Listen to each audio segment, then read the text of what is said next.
Today's edition of the Spot Track Podcast is presented by Bettor Edge. Visit bettoredge.com right now. Use code SPOTTRACK. Get yourself $20 on the house and get cranking on these NFL playoff bets and plenty more. Baseball's right around the corner. Basketball is nearing their trade deadline. Plenty of hot stove mentions surrounding that league. And we're headed toward an Olympic break in NHL. And by the way, the Olympics, pretty damn fun. So code SPOTTRACK, $20 on the house at bettoredge.com. My name is Mike Ginnitti. Happy New Year, despite the fact that it's January 6th. It's been a minute since we've talked. NFL regular season is in the books, which means we are in data mode at Spot Track. Reserve contracts are starting to hit. Extensions are starting to fly in for pending free agents and things like that. We're kind of going brick by brick here, which is I'm still cranking out these offseason previews. I'm more than halfway done now that we have the playoff field set. I've started some of the 7 and 6 seeds.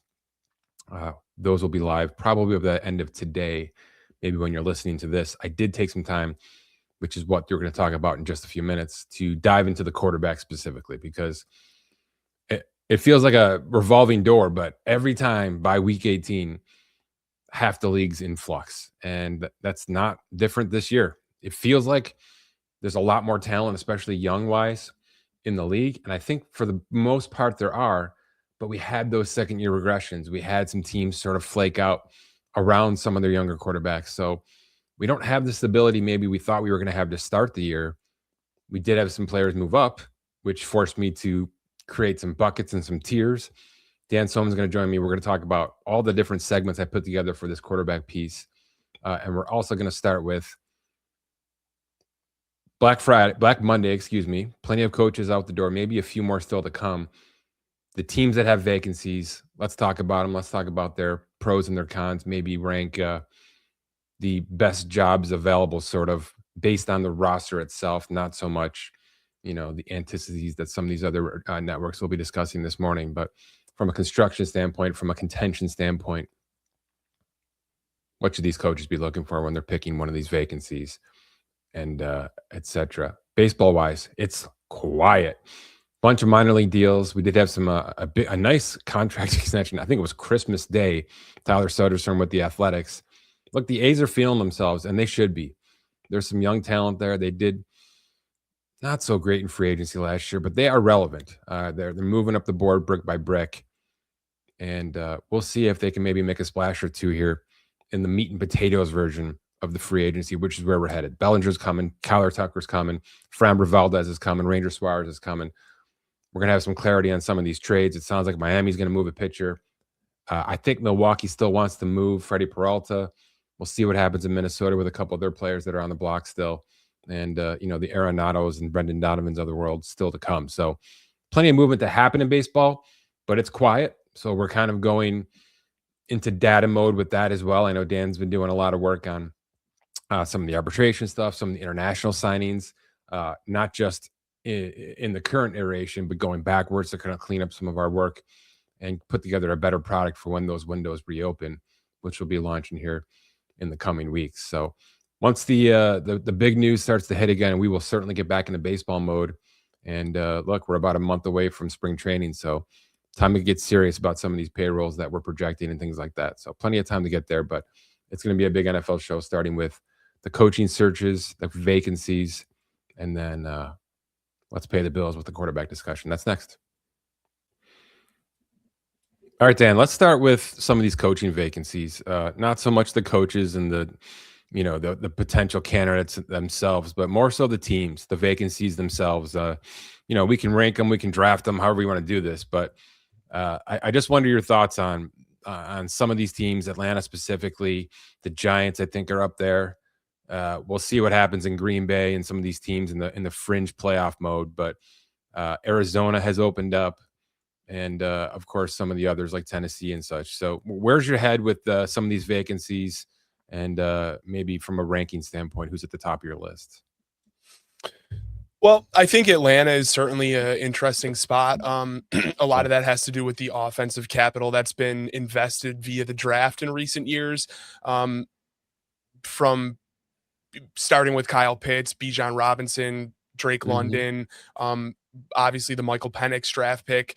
It never really made sense that Raheem Morris was like the guy to lead that group of players. So the turnover there isn't too surprising. Who they find next will kind of dictate how things go in the future, obviously. But I think they need to look at an offensive mind, and I think any offensive mind, coveted coach who's known as an offensive mind should want to at least look at that situation. Similar to the Ben Johnson, we know for multiple years he was a prime candidate, looking for kind of the perfect landing spot offensively. I think that's a similar destination this year. So that's interesting. Let's just say Ben Johnson's available right now. Let's say it's this time last year. Ben Johnson's available. He's got his pick of this lot. Is Atlanta the clear-cut pick for him? Well, I guess no one will ever know that. I would say yes, though. I mean, looking Mhm. around, there's few situations I think are set up better. I mean, maybe the Giants have more like appealing pieces like all over their roster. I think Right. there's some ownership concerns there. If I were a coveted head coach, the GM too, I'm not sure I would want continuity in that spot if I was a coveted head coach looking for the perfect spot. Atlanta, I mean, Arthur Blank, there's a little bit of rhetoric on like how much he interferes or doesn't. Mhm. So maybe similar issues exist there, but as a whole, when I zoom out, I think Atlanta is one of the more appealing spots. So it's interesting, right? Because you kind of glazed over the Penix situation. Obviously, Kirk Cousins is still under contract there. That's kind of the approach many of these analysts are taking right now with some of these vacancies are. What's the more coveted spot? Is it a more balanced roster right now? Or is it a team that has the quarterback?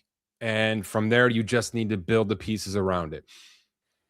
We've seen it work both ways. We've seen it be a disaster in both cases. Are Jackson Dart and Cam Ward specifically, because I think those are the two that are, at least primed for a second year push. Are those two quarterbacks specifically worthy of, I'm going to step in as a head coach and we're going to hit the ground running, similar to what Vrabel's been able to do with Drake May, Ben Johnson with Caleb Williams to a certain degree? Or do you think that's a rung below the ladder right now?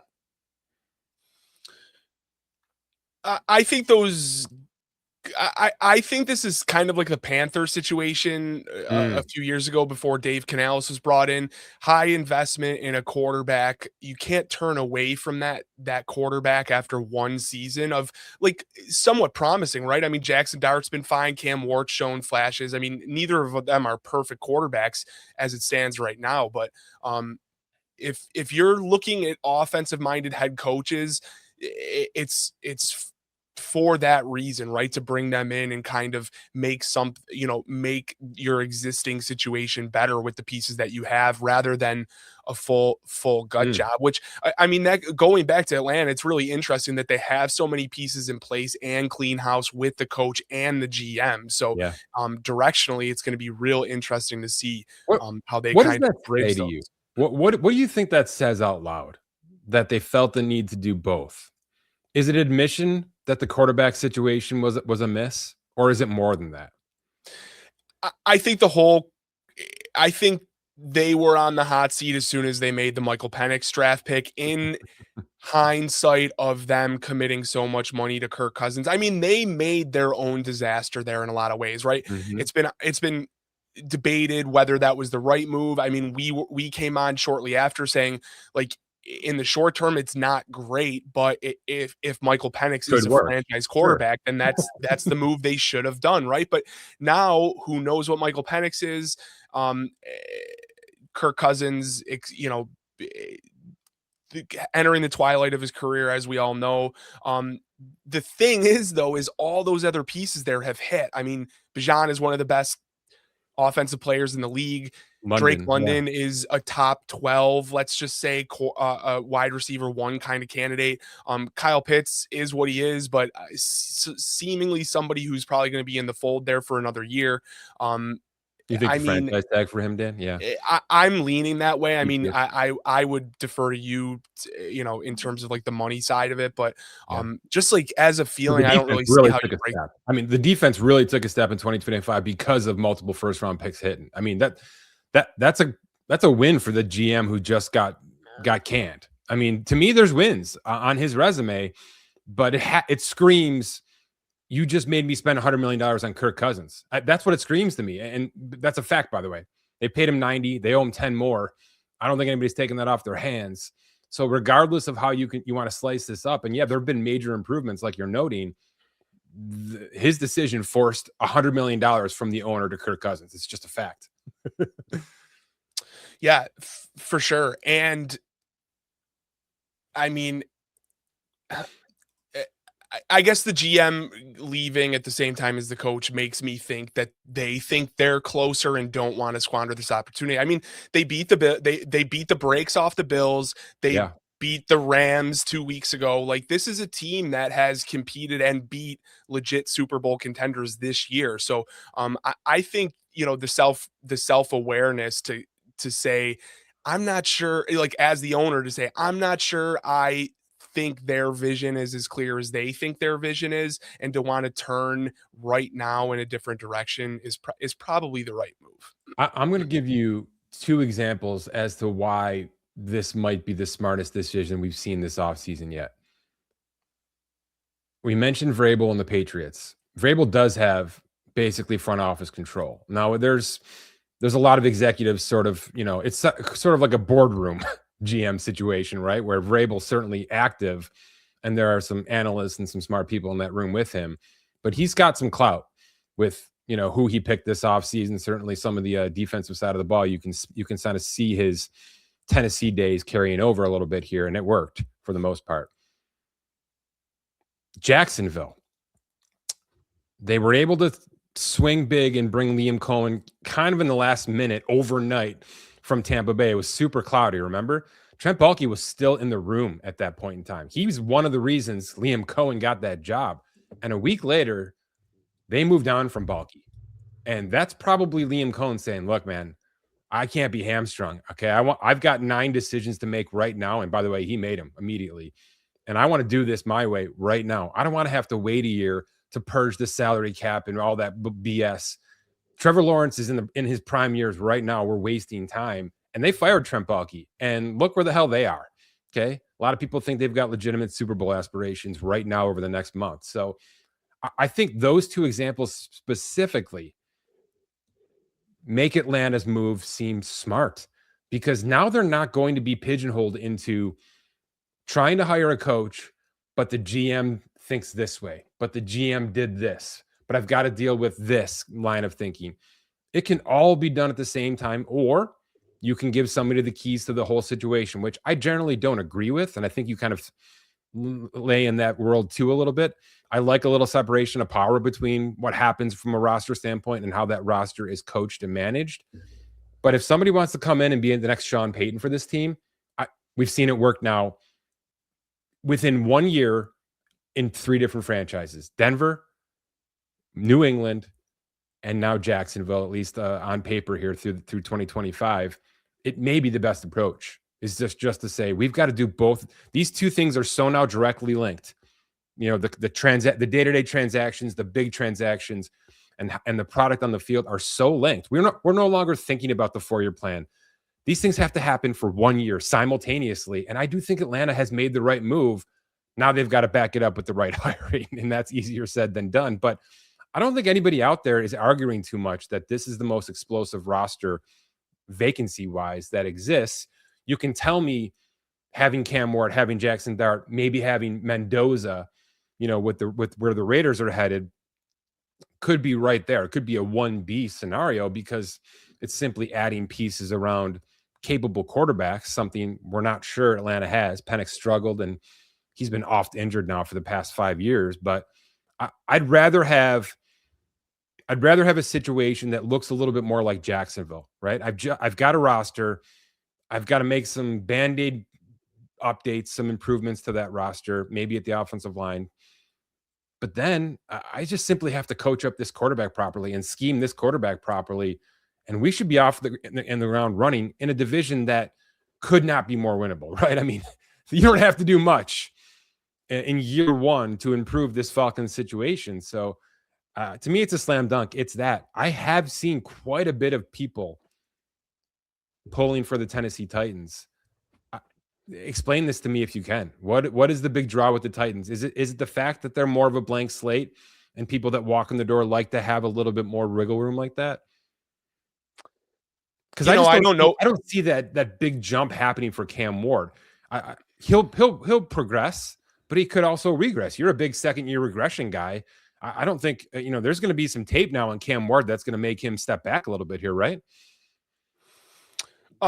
Possibly. I mean, it depends on the new coaching staff and what they can get out of his development. But I mean, the Tennessee situation confuses me a little bit too. I mean, the ownership came out with like a letter to the fans about reorganizing the structure of their front office and how they operate. So to me, that signals that they realize that how things have been laid out in the last few years is not conducive to attracting premium talent. I say this from you mentioned how we like a little bit of separation there, but the two have to work cohesively from a personnel standpoint, right? Liam Cohen has a very distinct offense he wants to run, and he needs the player personnel to operate the way he wants to, right? So it doesn't surprise me that they moved on there a year ago. Now that's what confuses me with the Giants stuff. Dable, Joe Shane seemed like they were attached at the hip, and then all of a sudden, Dable becomes a scapegoat. Joe Shane, who's been there for 4 years, the last 3 have basically been in decline ever since their first year there. It's confusing. The timeline there doesn't make a lot of sense to me. I do prefer them to kind of make that move at the same time. So I know I tangented off your original point, question. because you're right. That's the one carryover that's kind of hanging in the balance here. And we'll see what happens from a coaching standpoint. I do think the Giants are going to wait out some of these fringe teams like Baltimore, maybe Green Bay, maybe, and see where they can land with that. Certainly they're contacting Stefanski's people at this point in time, because that's a really nice fit for a Jackson Dart situation. But on the Tennessee note, I mean, the appeal there to me, I guess, would be young rookie quarterback, again, picking at high in the draft. Plus, and I like Cam Ward. I want to get that on the record. I do think there's room there to really be a legitimate starter. But it's the rest of the roster and some of the shambles from the top down that have me thinking this cannot be considered a top option here, right? Right. I would be surprised if it is. Yeah. Okay. I mean, new stadium situation. We've seen organizations want to spend leading up to and during that period. So maybe that comes into it. Am I wrong too? Don't they have a bunch of cap room entering, coming up here in the next few seasons as well? So maybe that they're just trying to kind of clear house and say, hey, it's a blank canvas other than we have this quarterback we just drafted number 1 overall last year. Come make of him what you will. We've got a number 1 right now at 113 million of cap space. They've got the number 4 pick. That's sort of the resume from most of these teams, right? The Giants sit at 5. They're a little bit more in the middle cap space wise, but they can pretty easily free some things up with maybe a Thibodeau trade, certainly some restructures out there. But, most of these teams, the Raiders are certainly in, I think, easily the best overall situation. They've got 11 draft picks, the number 1 overall pick, 110 million a room, essentially a quarterback situation that they can choose from in Dante Moore for Francisco Mendoza. We'll see what happens with Max Crosby. That could work both ways. That could be either we've got a great defensive cornerstone still, or we've got 2 more first round picks at our pleasure, however they want to handle that one. So the sky is kind of the limit. I kind of glossed over Cleveland just because it's become sort of a broken record. I want your thoughts on this. The way I read the Stefanski firing is less about him being the scapegoat for what's happened the last 4 years. And, that's been well documented, and more about him just getting his freedom. Give me I'm not going to acquiesce to this organization anymore. He probably said this stuff either internally or to somebody that got, up the flagpole enough. Enough's enough. I'm done. If you're not going to make changes behind me, then change me, right? That, to me, that's what this sounds like. versus Jimmy Haslam just saying something's got to change. It's going to be you. Because there's no world where Kevin Stefanski deserves this, but he hasn't deserved the roster he's been given the past 4 years either. Yeah, and going back to, the cohesion of it all, is Andrew Berry plus Kevin Stefanski plus ownership like all on the same page? It doesn't seem like it. So if it's fractured, it's you might as well move in a direction. And I like how you frame that. I mean, Kevin Stefanski has to be looking at the year they just had and the assets they have coming forward, the anchors on their roster, like I guess I'll just say the elephant in the room, the Deshaun Watson contract Yeah. and situation headed into next year. Like, you're right. If he can come up with a softer landing spot, he probably was very motivated to exit as well. Even if he was scapegoated as even if he took the brunt of the blame on the way out the door. Was he not tradable? I don't. It's always the coach trade thing is always confusing to me, how that always comes together and who has value and who doesn't. Maybe previous to this, but I mean, from a PR perspective, it didn't go well for him this year, right? So I think his image is dinged a little bit there. So that wouldn't have surprised me if there weren't like people specifically calling saying, I want to give you assets to get him, kind of thing. But I mean, he's had success in the league. We see coaches who have an inkling of success in the league get jobs repeatedly. I have no doubt he'll find a spot. But what's the landing spot for him right now? I don't know. Do you have a spot in mind? Because I truly haven't heard anything, and I haven't settled. Like, he's kind of gets forgotten about. He gets lost in the shuffle and all of this. Not to say that his firing surprised me yesterday, but when I saw the notification, I said, "Oh yeah, Kevin Stefanski got fired." That he was one of the guys, right? He wasn't like at the top of my list. So I don't know if you heard anything. I can't imagine he's in on Arizona, because that just feels like Cleveland 2.0 with how they're going to deal with Kyler this offseason. Maybe the idea of working with a year 2 quarterback like Darter Ward sounds good to him. So I'd put him softly in those conversations. I think specifically he wants to play the long game here, because if John Harbaugh and Matt LaFleur are truly iffy to come back in 2026, those are landing spots for Stefanski. And I would put Green Bay as the favorite in the clubhouse there, because certainly what they've been adding, but also how they've drafted and developed, and obviously what Jordan Love can be at his peak powers, that seems to fit Stefanski's model to a T. He's got a lot of experience in that division. There's just a lot, just seems a lot right about Green Bay and Stefanski, if that can happen. And by the way, Stefanski getting next could very well be putting LaFleur's job at risk, because if there's mutual interest there, we could be talking about a quick turnover here once they get bounced out of the postseason. So that's the one I'm kind of waiting on. I don't think any of these current vacancies are slam dunks for Stefanski.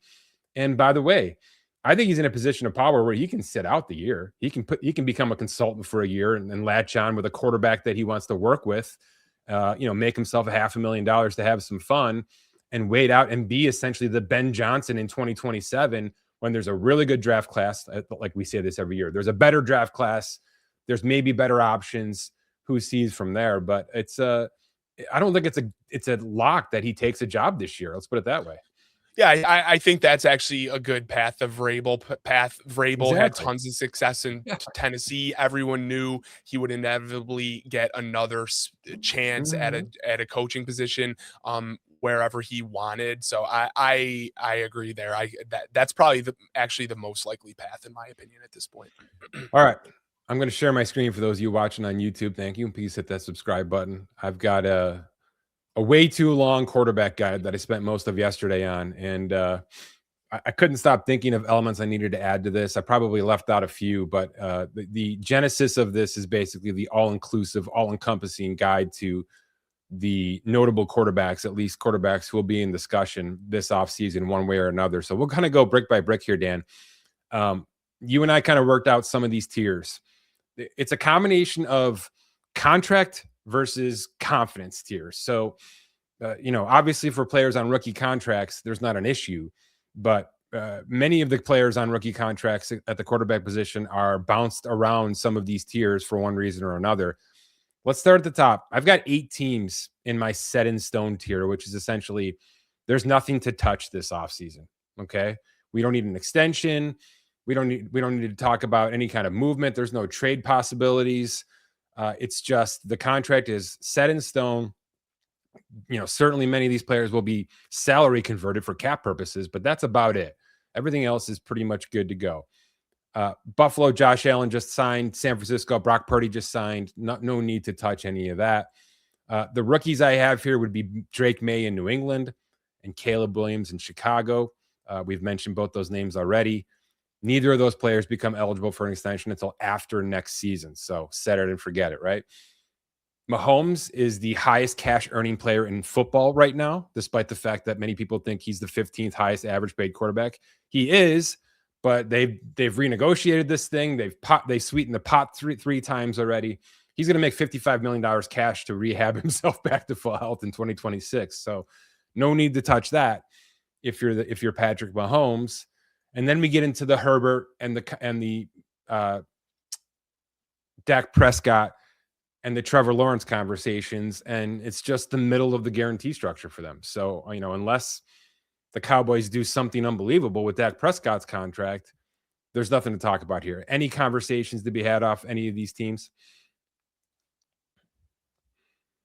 Not really. I mean, the way you propose, we filtered this sort of through the lens of like in 2 years. That's right.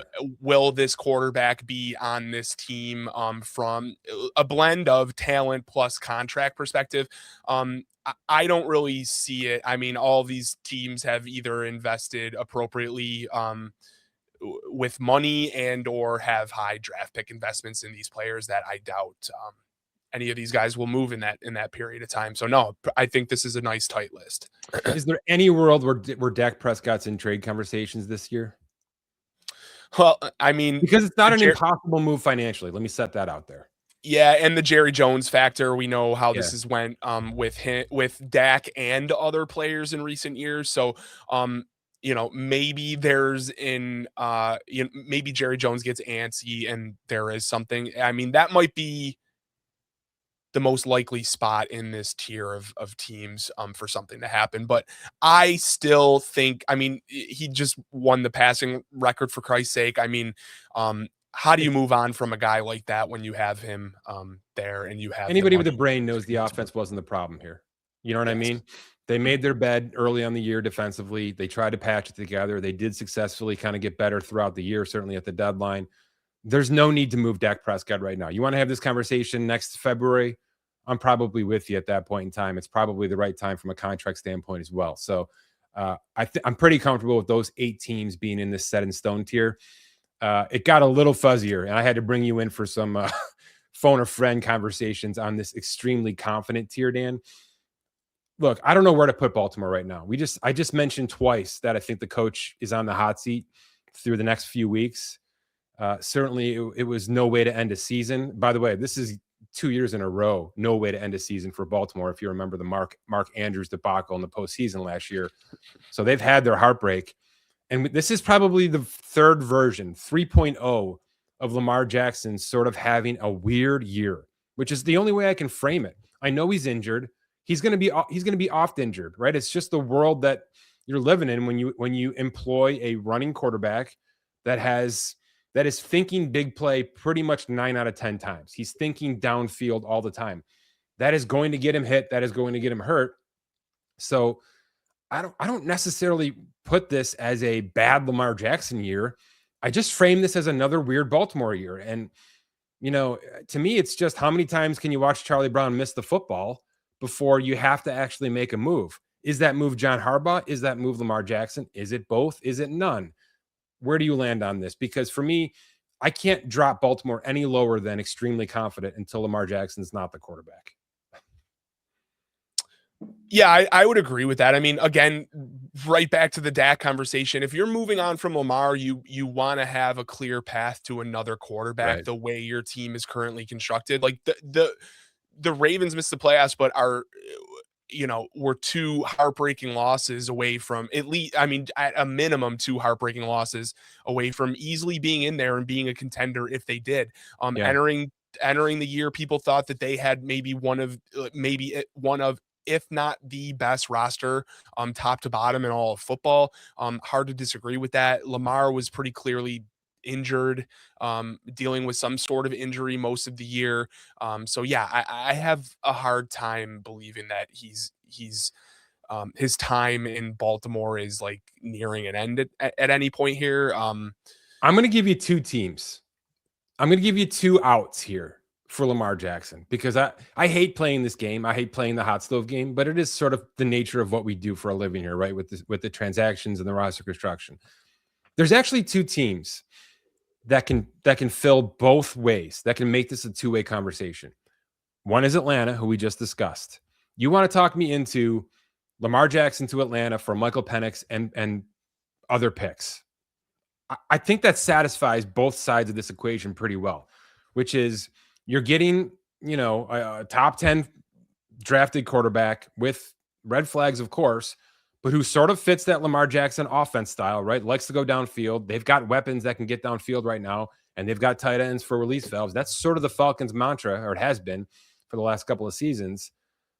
And Lamar in that potent Atlanta offense is filthy and probably should have been a bigger conversation a couple of years ago when we were talking about, the contract situation for Jackson. The second is J.J. McCarthy in Minnesota. There's a Harbaugh connection to McCarthy, obviously. Okay, let's bury that lead. I don't think Minnesota is thrilled with how it's gone early on in the McCarthy situation, but Baltimore taking a risk on two or three fully guaranteed years of McCarthy and try to develop him quickly into their system, there's worse situations out there. Okay, you get a cost-controlled rookie contract for 2 to 3 years. Lamar gets a massively potent offense in Minnesota who is looking to just restart this thing on the fly and get back into postseason contention immediately. I think there's a world where both Atlanta and Minnesota make sense going in both directions, and Baltimore they don't win that trade, but there's a world where they can get themselves back to trade neutral at some point in time over the next 18 months with some draft picks in the back of their pocket as well. That's it. Outside of those scenarios, Lamar Jackson's in Baltimore in 2026, probably signing a contract extension, and that's the end of the conversation. Do you agree with that?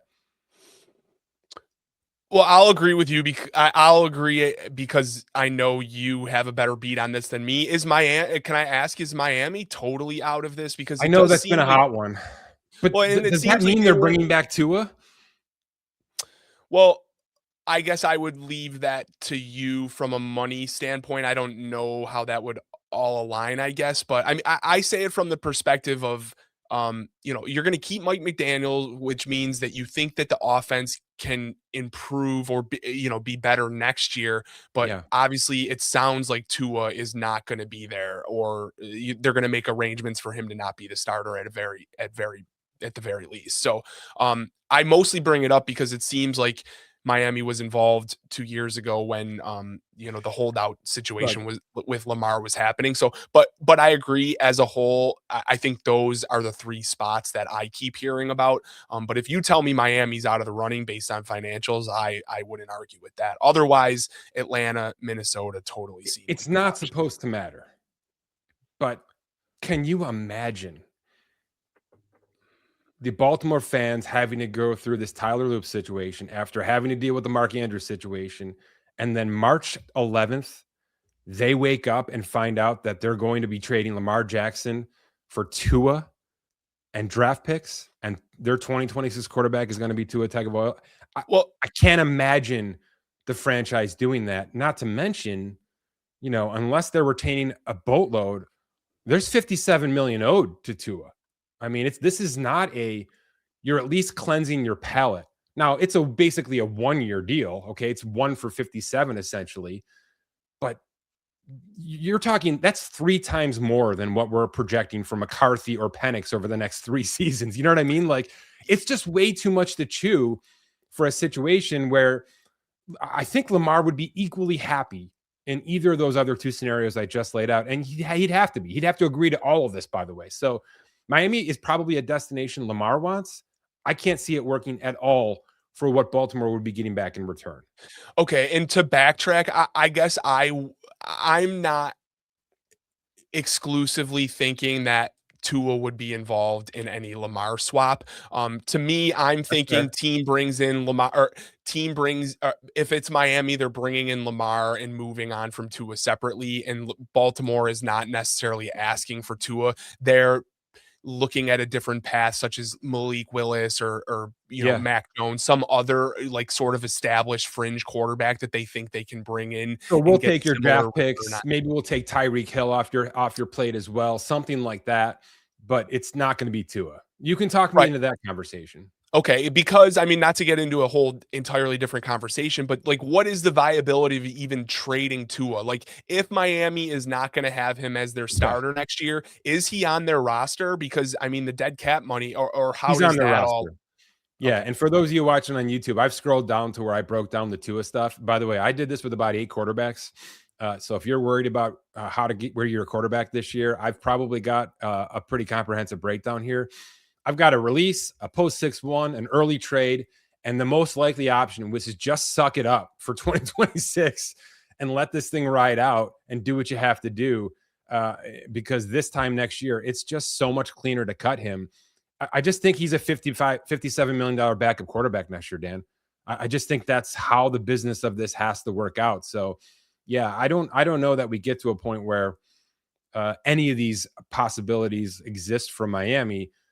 Does that mean they should sit around and wait for their next quarterback? No, it's just going to be really, really ugly from a cap perspective and really a cash perspective to get through this, as the Cleveland Browns have been finding out for the better part of 3 seasons now, right?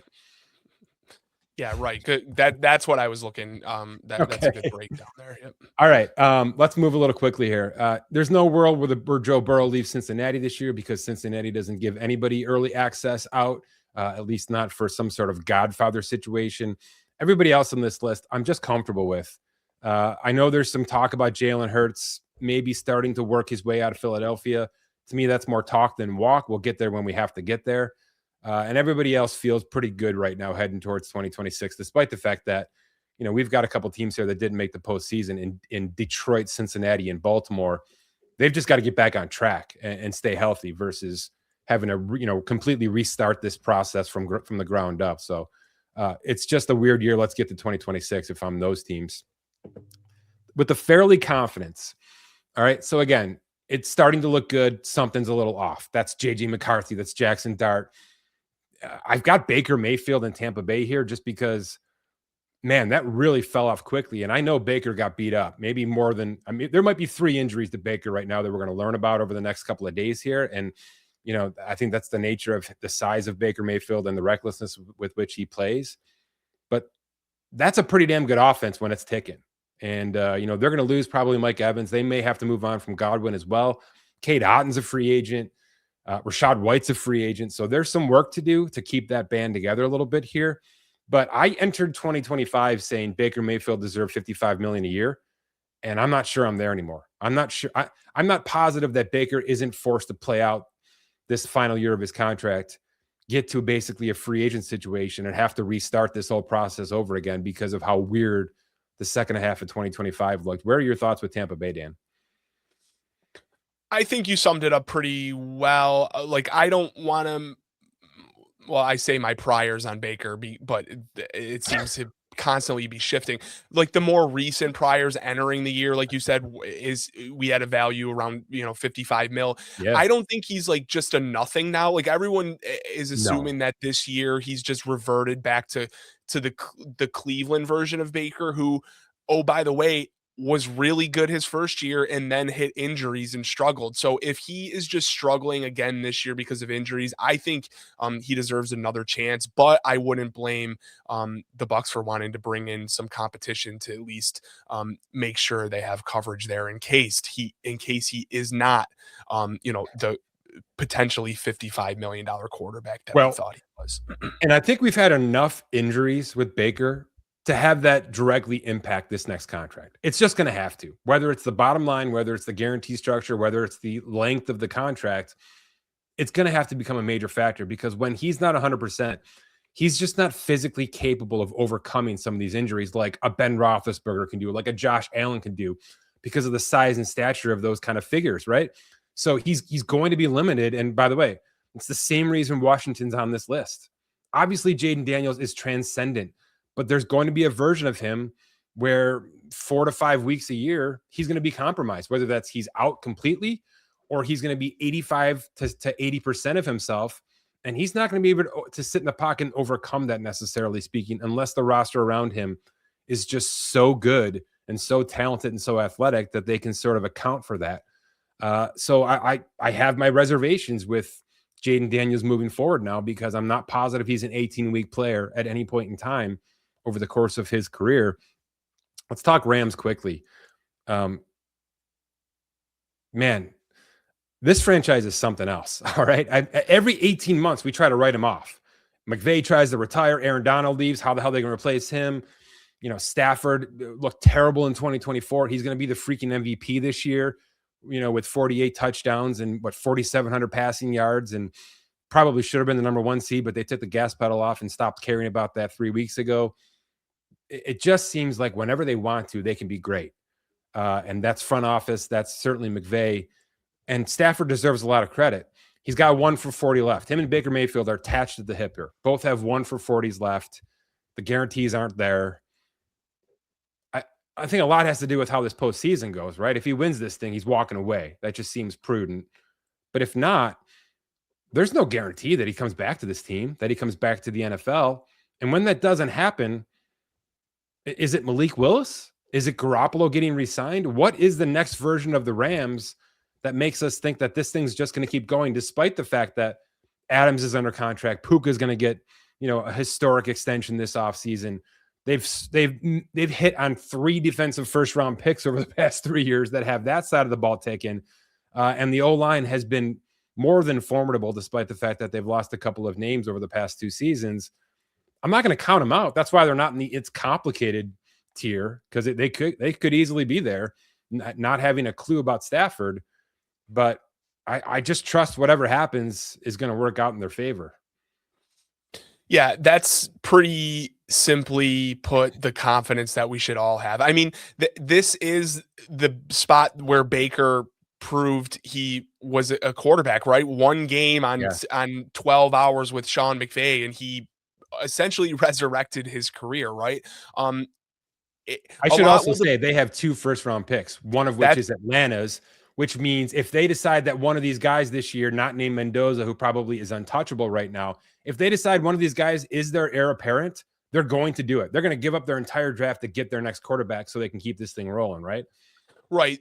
But the point is they don't necessarily need to. I think they can go one of these B tier guys that might shake loose from an organization, and McVay can make the most of that if that is a 1-year bridge until the 2027 quarterback group comes out. I know we're like projecting so far into the future at that point, but yeah, I mean, we wrote people were writing the eulogy for this team 5 years ago when they had no draft capital for 4 straight seasons or whatever. And they keep hitting on players in the draft, and they keep getting more out of less players, if you will. So I have no reason to think it's going to go any differently moving forward. And the additional first-round draft pick from the Falcons is huge in terms of what they can do next year or this upcoming draft, whether they want to move up, whether they want to trade down one of those spots and, kind of kick some capital towards the 2027 draft. Like I just mentioned,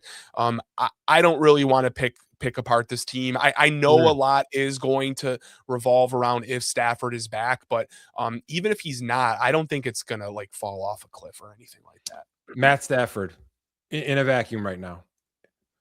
More likely that he retires, that he plays out the 1 for 40, or that they extend him. Because the latter is not being talked about. If he's this good at 38, what are we worried about? Play to 41, right?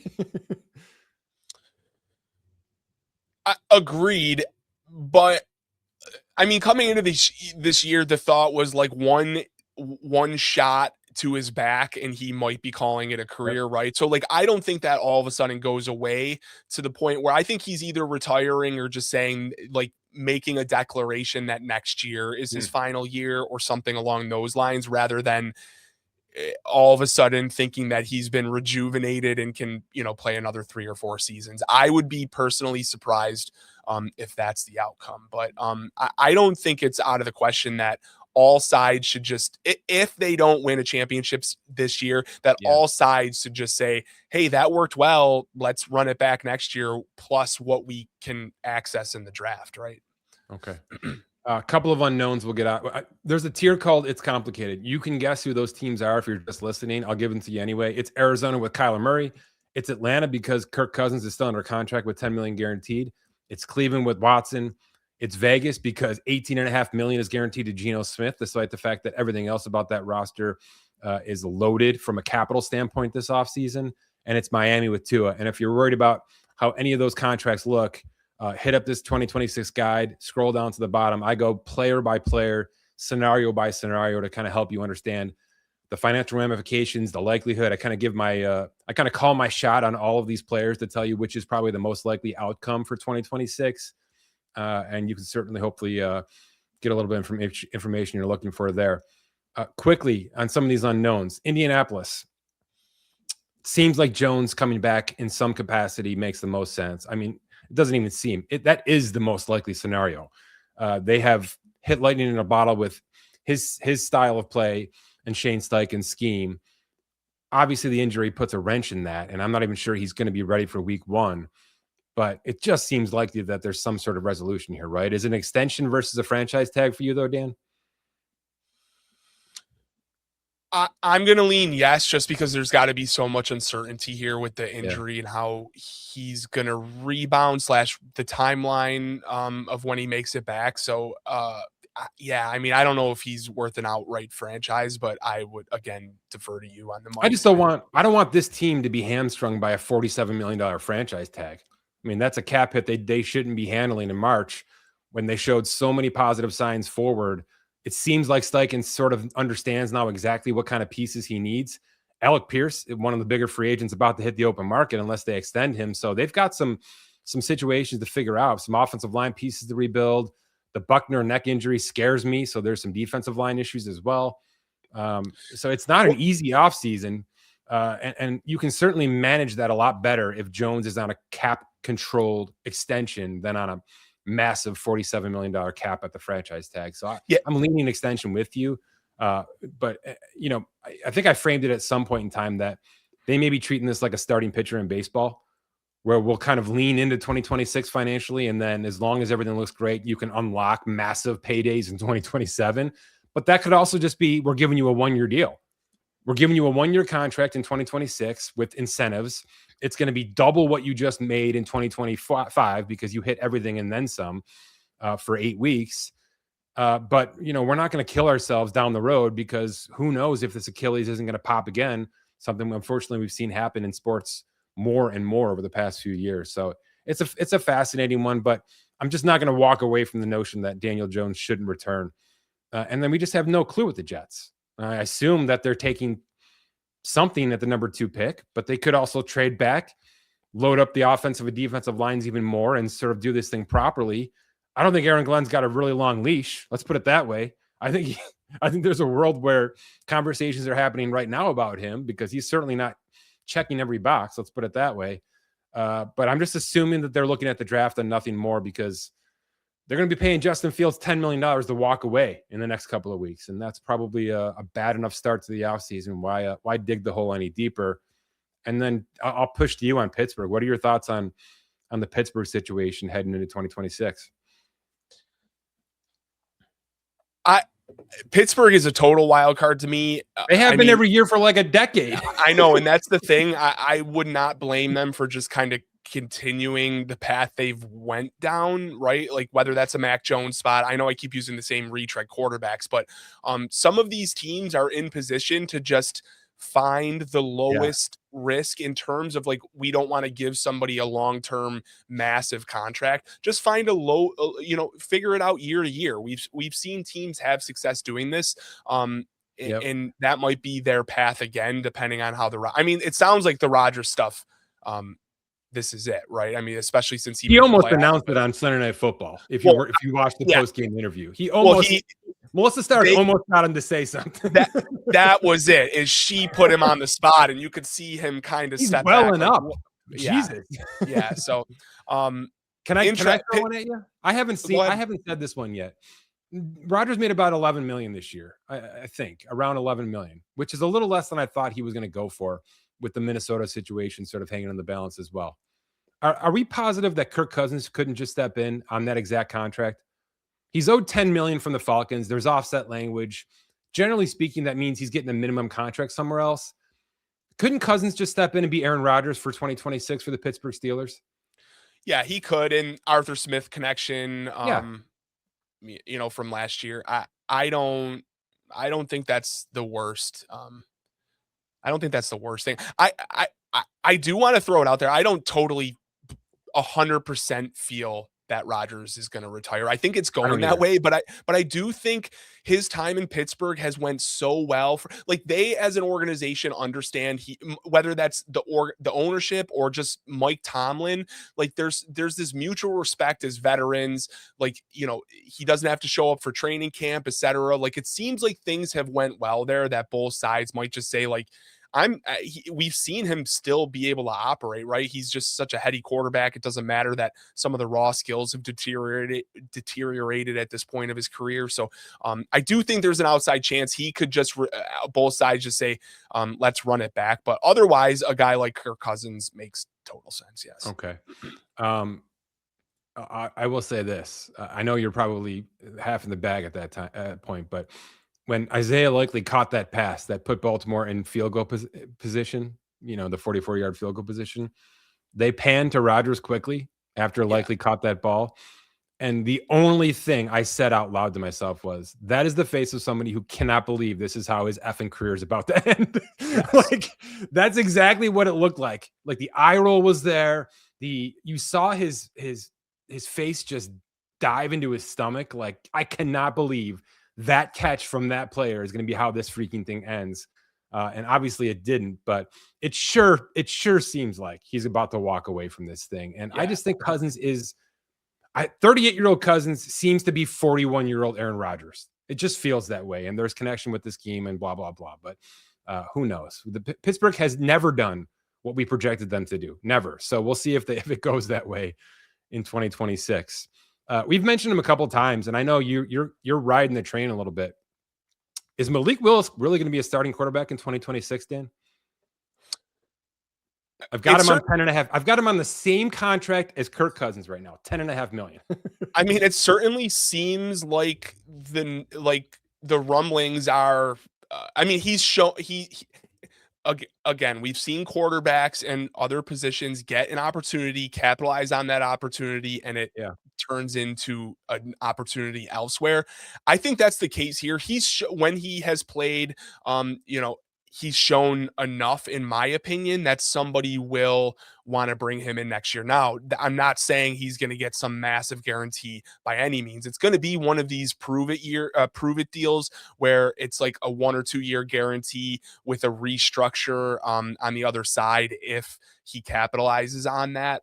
But until you see it, I mean, I don't believe can't find a team for him. And that's the thing is trying to play musical chairs with all of these teams.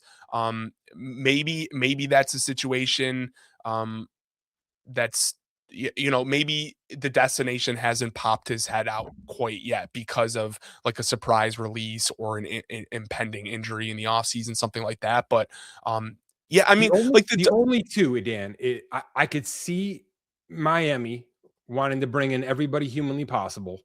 And maybe Willis gets on board with that. There's certainly, the offensive scheme that McDaniels can run is attractive to a quarterback like him. And then who knows what Arizona's about to do here? They're sitting number 3 overall. I think they're going to move on from Murray. Jacoby Brissett is under contract in 2026, and they're probably perfectly, fine rolling with him one more season and ramping up some sort of rookie.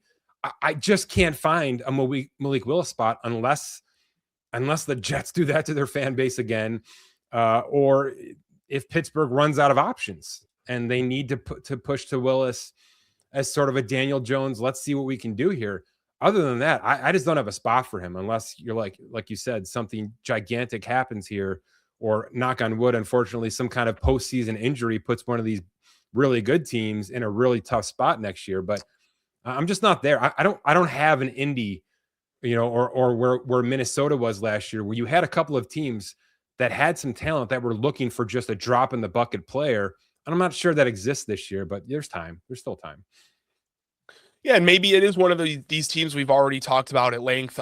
Minnesota, they're you have to think they're going to bring in some kind of competition for JJ McCarthy. And when I say Malik Willis is probably going to get a shorter term, lower guaranteed deal, prove it deal, that's what those teams who have somebody in house but a lot of risk or uncertainty with that player, it should be targeting that. Whether that's the Falcons, who knows how Michael, if they move on from Kirk Cousins, and who knows how Michael Penix comes back, maybe that's a short-term bridge. I mean, do we really believe Patrick Mahomes is definitely going to be healthy enough to start the year next year? I'm not sure. So we could hear like a midsummer report where he's actually going to be delayed a little bit. Maybe that's some sort of destination. I think that's my point here, is like these teams sort of have a solution but don't really feel comfortable with that solution should want to be looking at a guy that is kind of low risk, low dollar in my opinion. Okay. We'll get out of here, but I do have to ask the inevitable question before we hit the hour mark on this pod. Is Deshaun Watson the starting quarterback of the Cleveland Browns in 2026? I'm going to say no, but that's not because I believe in Shedeur Sanders or Dylan Gabriel. Nobody should. The metrics all say that neither of those players are starting quarterbacks, and I believe the metrics. There's not a huge sample size, but I think it's enough to at least give ourselves an educated opinion. And we've seen players turn it around. There's no question about that. Dan, I think it's the genesis of why Kevin Stefanski's not there anymore. I believe that the higher ups, I don't know how high up, possibly all the way up, essentially said, if we're paying this guy $46 million next year, we're going to give him a chance to be the starting quarterback. And I think that was the end all be all for Stefanski with that organization, one way or another. I think that's the case. I think they will certainly do whatever they can to bring in competition outside of what they already have. But I do think the plan right now is to put a healthy Deshaun Watson out there and see what he has left in the tank, at least for, 4 weeks, 6 weeks, whatever it's going to be. But if that's the case, then boy, oh boy, get your popcorn ready, right? Yeah. I mean, it's not even that they're nowhere at quarterback. It's that they're nowhere and they've created a mess for themselves with Watson. They've got a pile of nowhere.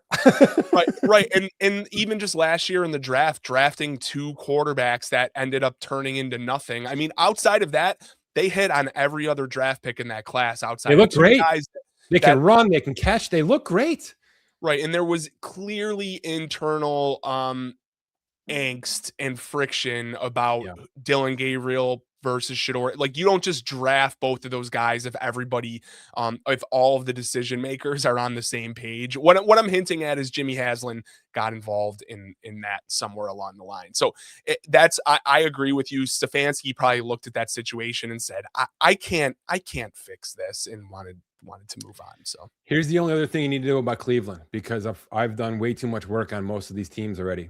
They're about to lose 4 of their 5 starting offensive linemen to free agency. They're about to walk, because I don't think any of those players are accepting extensions right now until they're able to see what other teams are willing to offer them. But they are in one of the worst spots in that regard in all of football. And that's the worst place to be in for a team that needs a quarterback. It's just the worst.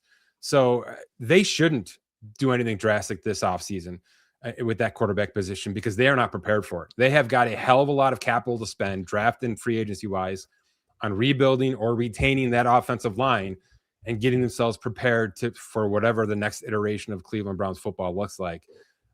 Just buyer beware, because you've heard me talk about this before with other teams, and it almost always comes to fruition. It almost never works the way you want it to work when this is what the situation you're in. So that's the overarching theme with Cleveland is they have an offensive line problem from a roster construction standpoint that they have to address first and foremost before anything else happens.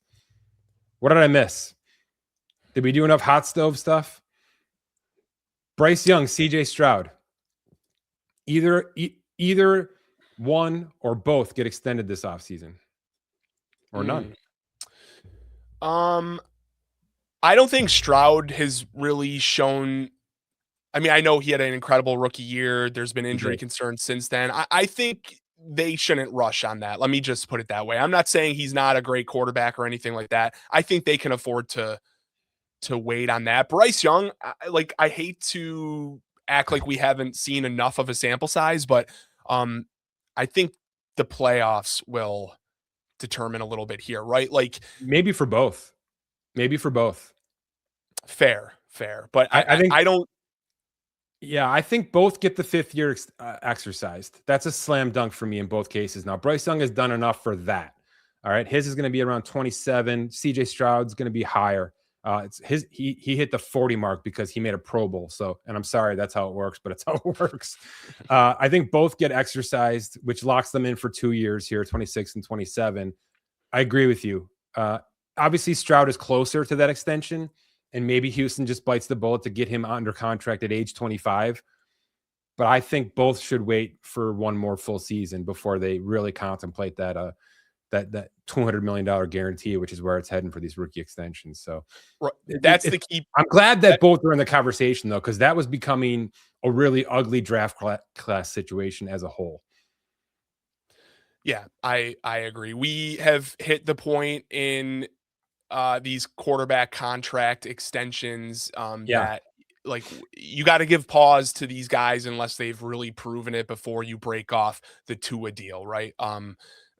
That's sort of where the territory we're I'm going to finish with my hottest take yet, because I've got, if you're watching us here, I've got up all of the potential extensions for quarterbacks that I think could happen this offseason. There's a very real chance that none of these happen. There's a very real chance that we have an offseason with 0 major quarterback extensions for the first time in, I don't know, forever. There just isn't one out there. There isn't a slam dunk. Jackson should get one. He's got 2 years left and massive cap hits. That's generally a really good recipe for time to bump me out 4 more seasons. He doesn't have an agent. He's got that franchise is in a bit of turmoil. There's a lot of reasons to dial back right now and not do that deal, but we'll see. Darnold might get a pot sweetener, but I don't think he's getting a new deal. Stafford, we talked about it. Mayfield, we talked about it. And then Young and Stroud probably wait one more season. So there's a very realistic chance that quarterbacks are silent this offseason with mega deals, which would be super, super weird. And what is ESPN going to do with themselves? And that's super interesting from they're the perspective. They're going to trade Dak Prescott every week. That's what they're going to do. Right. And that's interesting from the perspective of like entering 2027. What do extensions look like? Having a year having been skipped, like the numbers might really fly off the page at that point. So yeah. All right, man, we did it. We paid some bills with quarterback talk for an hour. I appreciate it. Thanks. Awesome. Thanks, Mike.